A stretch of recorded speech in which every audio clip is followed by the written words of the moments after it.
Hello guys, welcome back to show vibes. వచ్చేసింది భయ్య. So దేవర ప్రకంపనలు సృష్టించేసి థియేటర్లో అందరిని ఊపేసి చుద్దిపేసి రికార్డులు బద్దలు కొట్టి 500 crores దాటేసి సో మొత్తానికైతే ఎట్టకేలకు 43వ రోజున ఓటీటీలోకి అయితే వచ్చేసింది అనమాట. సో మొత్తానికి సినిమా ప్రపంచమే సృష్టించేసింది రిలీజ్ అయ్యి. సో రికార్డులన్నీ తుడిచిపెట్టుకుపోయాయి చాలా వరకు. సో దాని తర్వాత ఓటీటీలో ఎలా ఉంది, ఆ రెస్పాన్స్ ఎలా ఉంది, ఆ రివ్యూ ఎలా ఉంది, సో ప్రతి ఒక్క audience, fans, common audience, mass audience, class audience ఎలా రియాక్ట్ అయ్యారు ఈ సినిమాని చూసి అని ఒక్క ముక్కలో చెప్పాలంటే భయ్యా, ఎలా అయితే మనకి థియేటర్లో మిక్స్డ్ టాక్ వచ్చిందో సేమ్ భయ్య అలాంటి మిక్స్డ్ టాకే ఇంకా దానికంటే ఎక్కువగా మిక్స్డ్ టాకే వచ్చిందని చెప్పాలి ఓటీటీలో రిలీజ్ అయితే. ఎస్, ఇది ఫ్యాక్ట్. సో మొత్తానికి ఇదంతా ఎలా మొదలైంది అంటే ఫ్యాన్స్ నుంచినే మొదలైంది. అసలు థియేటర్లో ఉన్నంత వరకు ఫ్యాన్స్ ఇచ్చిన హై ఈ సినిమాకు మామూలుగా కాదు. అసలు ఎన్టీఆర్ ఫ్యాన్స్ లేకపోతే ఈ సినిమా లేదురా అబ్బాయి అనే రేంజ్ లో రెస్పాన్స్ ఇచ్చారు, వాళ్ళ భుజానపై మోసారు. సో ఇక మొత్తానికైతే సినిమాని హిట్ చేసేదాకా వాళ్ళు వదిలిపెట్టిందే లే అనే రేంజ్ లో ఇక మామూలుగా చరిత్ర సృష్టించలేదు. సో ప్రతి దేవరా ఉన్నంత కాలం ఈ సినిమా వీళ్ళ ఫ్యాన్స్ చేసిన హంగామా అండ్ భుజాలపై మోసిన కష్టం మాత్రం అలాగే ఉండిపోతుంది భయ్య. సో మొత్తానికి అలా మోసిన వాళ్ళు ఓటీటీలోకి అలా రిలీజ్ అయిందో లేదో భయ్య, సో వెంటనే వాళ్ళలో ఉన్న ఆ మొత్తం ఆ మనసులో ఉన్న బాధ, ఆవేదన మొత్తం కక్కేశారనమాట. సో ఇది కొద్ది మంది ఫ్యాన్స్ మాత్రమే.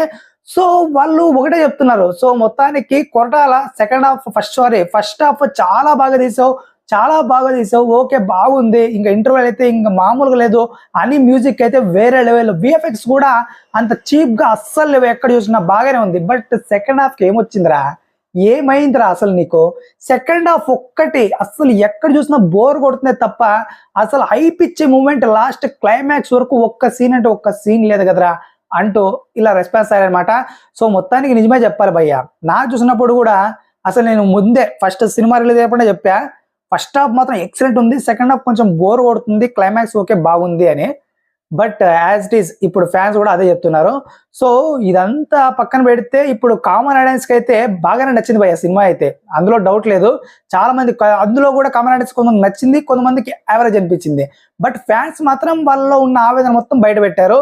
అండ్ మెయిన్ గా కొరటాల గారిని అయితే వేసుకున్నారు. అండ్ ఎన్టీఆర్ గారి స్క్రీన్ ప్లేన్స్ గురించి చాలా ఒక హైలైట్ అయిన విషయాలు చాలా మంది కామన్ ఆడియన్స్ కూడా చెప్తున్నారు. సో మొత్తం ఇవన్నీ పక్కన పెడితే ఓటీటీలో రిలీజ్ అయిన ఒక్క డేలోనే 2.2 మిలియన్ దాటేసి చరిత్ర సృష్టించింది అనమాట. బట్ చాలా చూస్తే 30 రోజులకే వచ్చేసింది ఓటీటీలోకి, అయినా కానీ 1.6 మిలియన్ మాత్రమే కొట్టింది ఒక డేలో. అండ్ చాలా అసలు దేవరా మాత్రం 43 రోజులు గడిచిపోయిన తర్వాత వచ్చినా గానీ అసలు ఈ రేంజ్ సెన్సేషన్ మామూలు విషయం కాదు. 2.2 మిలియన్ అంటే ఎప్పుడైనా కానీ ఓటీటీలో రిలీజ్ అయ్యింటే ఏ తొందరగా వస్తుందో దానికే ఎక్కువ వ్యూస్ ఉంటాయి. బట్ ఇది ఇక్కడంతా రివర్స్ ఉందన్నమాట. సో మొత్తానికి రెండు మాస్ సినిమాలే కాబట్టి ఎన్టీఆర్ సినిమాకి మాత్రం మామూలుగా కామన్ ఆడియన్స్ అయితే వెయిట్ చేయలేదు ఓటీటీలో అయితే. సో మొత్తానికి ఇది గాయస్ సంగతి అయితే. సో మొత్తానికి బాగానే టాక్ అయితే వచ్చింది, అటు యావరేజ్ అని ఇటు అబవ్ యావరేజ్ అని, కొంతమంది ఓకే బాగుంది అని. సో మొత్తానికి బ్లాక్ బస్టర్ రెస్పాన్స్ అయితే ఓటీటీలో అయితే సొంతం చేసుకోలేకపోయింది. అండ్ చూడాలి మరి, కొంతమంది అనిపించవచ్చు, బట్ కొంతమందికి తీసేస్తే ఇది అందరికి ఒక అబవ్ యావరేజ్ ఫిలిం అండ్ ఒక హిట్ ఫిలిం లాంటిది మాత్రమే. బ్లాక్ బస్టర్ ఫిలిం అయితే ఓటీటీలో కాదు, స్క్రీన్ మీద మాత్రం బ్లాక్ బస్టర్ సినిమానే. సో మొత్తానికి ఇది గాయస్ సంగతి అయితే. మరి మీకేలా అనిపించింది ఓటీటీలో చూడగానే? తప్పకుండా మన కామెంట్లో తెలియజేయండి. And please subscribe to show.